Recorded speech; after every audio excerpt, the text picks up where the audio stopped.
Hello everyone, welcome back to my channel Learn Physics Easily. இன்னைக்கு 12th Physics lesson 9ல ஒரு இம்பார்ட்டன்டான 5 mark question பார்க்கலாம்.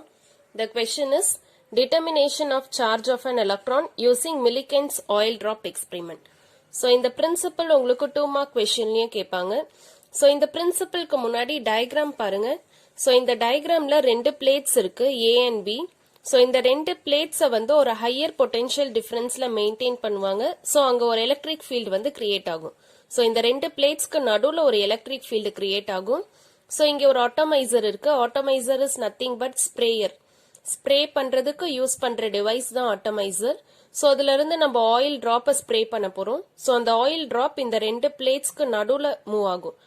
அந்த பிளேட் ஏல தான் ஒரு ஸ்மாலர் ஓப்பனிங் இருக்கு. அந்த ஓப்பனிங் வழியா அந்த ஆயில் டிராப் இந்த ஸ்பேஸ் உள்ள வரப்ப அங்க ஆல்ரெடி எலக்ட்ரிக் ஃபீல்டு இருக்கு. ஸோ அந்த எலக்ட்ரிக் ஃபீல்டை நம்ம அட்ஜஸ்ட் பண்ணோம்னா அந்த ஆயில் டிராப்பை நம்ம மேல மூவ் பண்ண வைக்கலாம். அப்படி இல்லைன்னா அந்த ஆயில் டிராப்பை கீழே மூவ் பண்ண வைக்கலாம். அப்படி இல்லைன்னா அந்த ஆயில் டிராப்பை அதே பாயிண்ட்ல ஒரு லாங்கர் டைம் நம்மளால மெயின்டைன் பண்ண வைக்க முடியும். ஸோ அதுல இருந்து நம்ம என்னென்னலாம் அப்சர்வேஷன்ஸ் பண்ணோமோ அந்த அப்சர்வேஷன்ஸ் எல்லாம் பண்ணலாம். So that is the principal. So என்ன பண்றோம், இங்க எலக்ட்ரிக் ஃபீல்டை அட்ஜஸ்ட் பண்றோம். எலக்ட்ரிக் ஃபீல்ட் அட்ஜஸ்ட் பண்ணிட்டு அந்த ஆயில் டிராப்போட மோஷனை நம்ம கண்ட்ரோல் பண்றோம். எப்படி கண்ட்ரோல் பண்றோம், அதை மேல மூவ் பண்ண வைக்கலாம், அப்படி இல்லைன்னா கீழே மூவ் பண்ண வைக்கலாம், அப்படி இல்லைன்னா ஒரே பர்டிகுலர் பாயிண்ட்ல ஒரு சஃபிஷியன்ட் லாங் டைம்க்கு நம்மளால பேலன்ஸ் பண்ண முடியும். ஸோ பேலன்ஸ் பண்ணிட்டு இங்க மைக்ரோஸ்கோப் கனெக்ட் பண்ணிருக்காங்க. இங்க லைட் சோர்ஸும் இருக்கு. ஸோ லைட் சோர்ஸ்னால இதுக்கு நடுவுல இருக்க என்னென்ன சேஞ்சஸ் இருக்கோ அது நம்மளால இந்த மைக்ரோஸ்கோப் வழியா பார்க்க முடியும். So this is the principle behind Millikan's oil drop experiment. Next construction. So இங்க ரெண்டு சர்க்குலர் பிளேட்ஸ் இருக்கு. இது வந்து ஜஸ்ட் நம்மளுக்கு ஸ்கிமாட்டிக் டயக்ராம் தான். ஒரிஜினல் டயக்ராம்ல பாத்தீங்கன்னா இந்த பிளேட்ஸ் சர்க்குலர் இன் ஷேப்பா இருக்கும். So டூ சர்க்குலர் பிளேட்ஸ் இருக்கு. அந்த ரெண்டு சர்க்குலர் பிளேட்ஸோட diameter, that is each circular பிளேட்டோட டயாமீட்டர் 20 சென்டிமீட்டர். இந்த ரெண்டு பிளேட்டுக்கும் நடுவில் இருக்க டிஸ்டன்ஸ் இஸ் 1.5 சென்டிமீட்டர். ஸோ இங்க கிரியேட் ஆகுற potential difference is 10 kilo volt. And next என்ன பண்ணுவாங்கன்னா இந்த ரெண்டு பிளேட்ஸ்க்கு நடுவில் எக்ஸ்ரேஸ் பாஸ் பண்ணுவாங்க. அண்ட் இங்க ஒரு லைட் சோர்ஸ் இருக்கு. ஸோ உள்ள இருக்க சேஞ்சஸ் எதுவா இருந்தாலும் நம்மளால மைக்ரோஸ்கோப் வழியா கிளியரா பார்க்க முடியும். ஸோ இங்க என்ன ஆகும்னா நம்ம அட்டாமைசர் வச்சு ஆயில் டிராப்பை ஸ்ப்ரே பண்ணதுக்கு அப்புறமா அந்த ஆயில் டிராப் இந்த ரீஜியனுக்குள்ள வரும். இங்க நம்ம எக்ஸ்ரேஸ் பாஸ் ஆகுறதுனால அந்த ஆயில் டிராப் எல்லாமே அயனைஸ் ஆயிடும். ஸோ அயனைஸ் ஆயிட்டு some of the oil drop வந்து சார்ஜா அக்யூர் பண்ணும். So with the help of that only we are going to determine the charge of an electron. Next 4 forces are acting on the oil drop. So அந்த 4 forces என்னன்னா, first one is gravitational force. Gravitational ஃபோர்ஸும் வெயிட்டும் balance ஆகும். அதனால இங்க gravitational force ஃபார்முலாவும் weight formula ரெண்டுமே ஒண்ணுதான். That is mass into gravity. Second one is electric force. இது ஃபர்ஸ்ட் லெசன்ல எலக்ட்ரிக் ஃபீல்ட் படிச்சிருப்பீங்க. Electric field is defined as force experienced by a unit charge. That is E is equal to F divided by Q. Electric field is defined as force experienced by a unit charge. இங்க force வேணும்னா இது ரெண்டும் multiply பண்ணோம்னா QE. So that is the formula for electric force. Next buoyancy force act agum and next one is viscous force act agum. So this is a free body diagram. Number 2 cases are considered pannuvom. One is without electric field and another one with electric field. So without electric field na இது ரெண்டுத்துலயுமே without electric field as well as with electric field க்கு gravitational force will be acting downwards.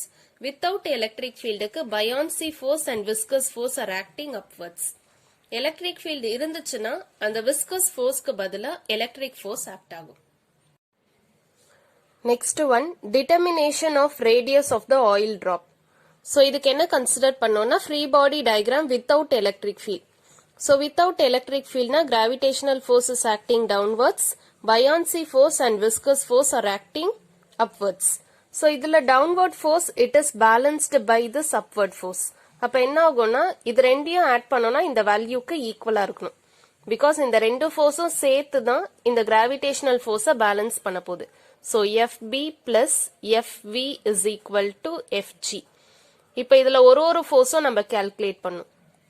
First we start with gravitational force. Gravitational force formula என்ன பார்த்தோம், M into G பார்த்தோம். we know that density formula, density is equal to mass by volume. So in the equation la irundhu mass rearrange பண்ணோம்னா density into volume. So இங்க mass க்கு பதிலா we have to substitute density into volume. So gravitational force is equal to density into volume into gravity. So இது oil drop. So clearly the volume of a sphere, because on the oil drop sphere in shape la தான் இருக்கும். So volume of the sphere formula is 4 by 3 pi r cube.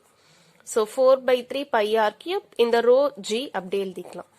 So this is the first equation எடுத்துக்கலாம். So take this as second equation. So next one we are going to calculate is buoyancy force. So buoyancy force calculate பண்றதுக்கு முன்னாடி இங்க rho na density of oil drop. So நம்ம gravitational force கண்டுபிடிச்ச அதே equation தான் buoyancy forceக்கு வரும். Because இது ரெண்டுமே equal and opposite இருக்குல்ல. But ஒரே ஒரு சேஞ்ச் என்னன்னா இங்க ரோன் யூஸ் பண்ணியிருக்கோம். ரோனா டென்சிட்டி ஆஃப் ஆயில் டிராப், அதுக்கு பதிலா சிக்மான்னு வரும். So 4/3 pi r cube sigma into g. So சிக்மானா density of air. So take this as third equation.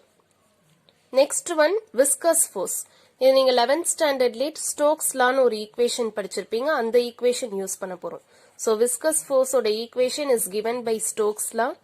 The formula is 6 pi eta rv. Okay, so take this as fourth equation. So illa 6 pi is constant, eta na coefficient of viscosity, r na radius and v is velocity. இப்ப எல்லா termsமே நம்ம கண்டுபிடிச்சிட்டோம். So substitute second equation, third equation and fourth equation in first equation. So இப்ப straight away substitute பண்ணலாம். fb ஓட value 4 by 3 pi r cube sigma g plus fv ஓட value 6 pi eta rv equal to fg value is 4 by 3 pi r cube rho into g. So நம்மளோட aim என்ன? இதுல இருந்து radius என்னன்னு calculate பண்ணும். So இந்த equation அதுக்கேத்த மாதிரி rearrange பண்ணுங்க.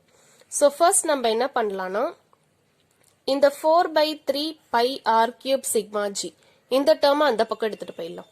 So இந்த term அப்படியே இருக்கட்டும். இங்கே 6 pi eta rv இங்கே இருக்கட்டும்.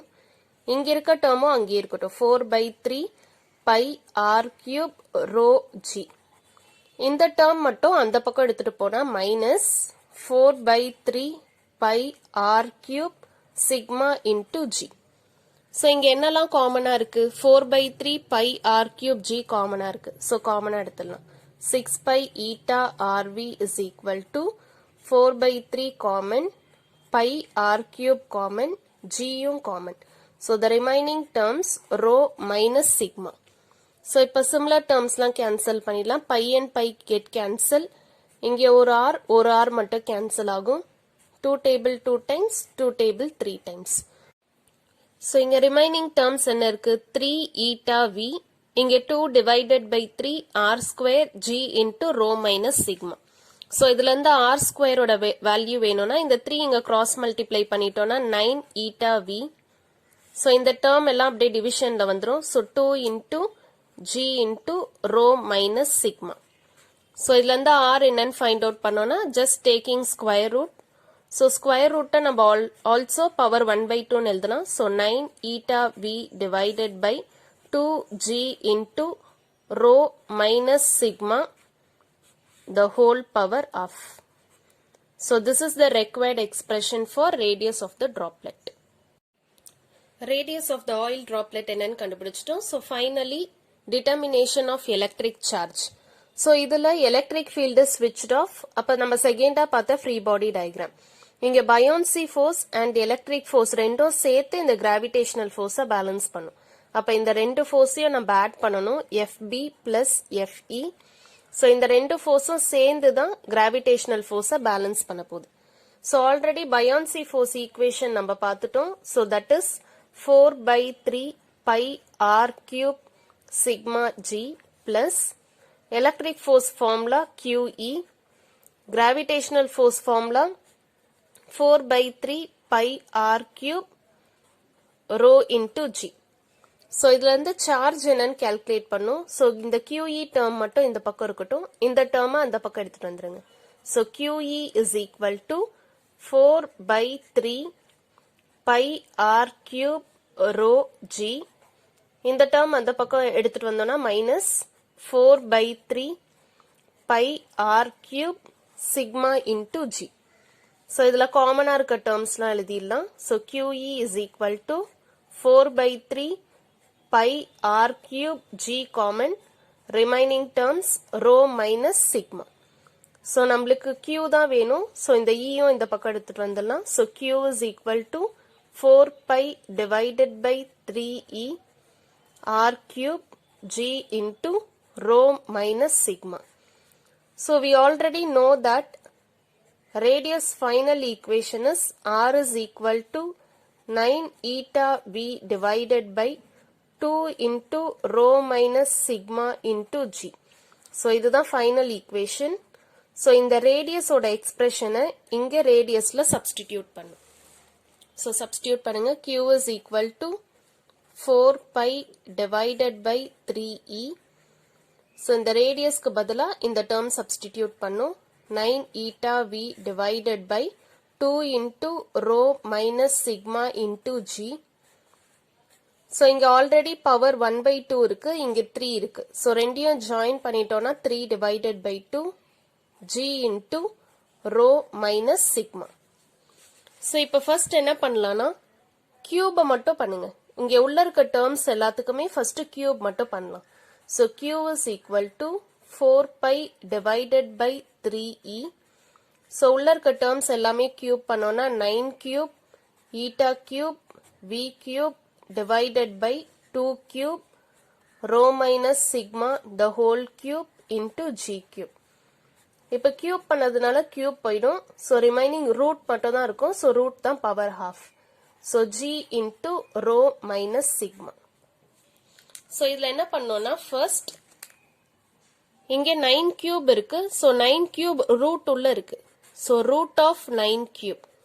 So நம்ம இதை எப்படி எழுதலாம்? root of cube na 9 into 9 into 9. So ரெண்டு 9 rootல இருந்து வெளியே வந்துருச்சுன்னா 9. Remaining root of 9 இருக்கும். So root of 9 is nothing but 3. So 9 into 3 equal to 27. Okay. So root of 9 cube na 9 cube. So 3 times நம்ம எழுதலாம். ரெண்டு வாட்டி இருந்ததுன்னா நம்ம rootல இருந்து ஒரு டேர்மா எடுத்துடலாம். So remaining ஒரு root of 9 மட்டும் உள்ள இருக்கும். Root of 9 is 3. So 9 3s are 27. அதே மாதிரி இந்த root of 2 cube க்கு கண்டுபிடிக்கணும்.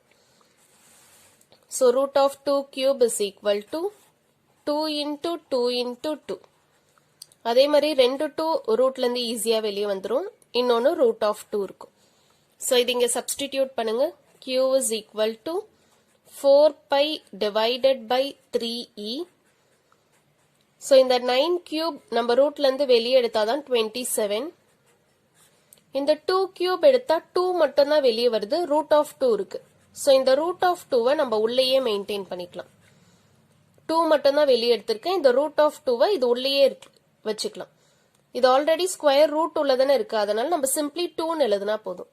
So the remaining terms eta cube v cube rho minus sigma the whole cube g cube. இதே மாதிரி ஒரு டேர்ம் ரூட் குள்ள இல்லனா அது ரூட் உள்ள வரப்ப நம்ம ஸ்கொயர் பண்ணிட்டு எழுதணும். இந்த டேர்ம் ரூட் உள்ள இல்ல, பட் நம்ம ரூட் உள்ள எழுதணும்னா இந்த டேர்மை ஸ்கொயர் பண்ணிக்கலாம். So g square into rho minus sigma the whole square. So இங்க என்னலாம் கேன்சல் ஆகும்? 2 table 1 time, 2 table 2 times, 3 table 1 time, 3 table 9 times. இங்க rho minus sigma the whole cube இருக்கு. இங்க rho minus sigma the whole square இருக்கு. So நம்ம இது cancel பண்ணலாம். இங்கேயும் g square இருக்கு, இங்கேயும் g cube இருக்கு. So இதுல கேன்சல் பண்ணதுக்கு அப்புறம் ரிமைனிங் டேர்ம்ஸ் என்ன இருக்கு? Q is equal to 2 9s are 18. So 18 pi divided by e. So இங்க remaining terms eta cube v cube divided by இந்த 2 இருக்கும். So இங்க ஸ்கொயர் இருக்கு, இங்க cube இருக்கு. அப்ப இங்க கீழ தான் ஒரு terms remaining-ஆ இருக்கும். So rho minus sigma into g. and also இங்க power 1/2 அப்படியே தான் இருக்கும். Okay, so power 1/2. So this is the final equation. Thank you for watching this video.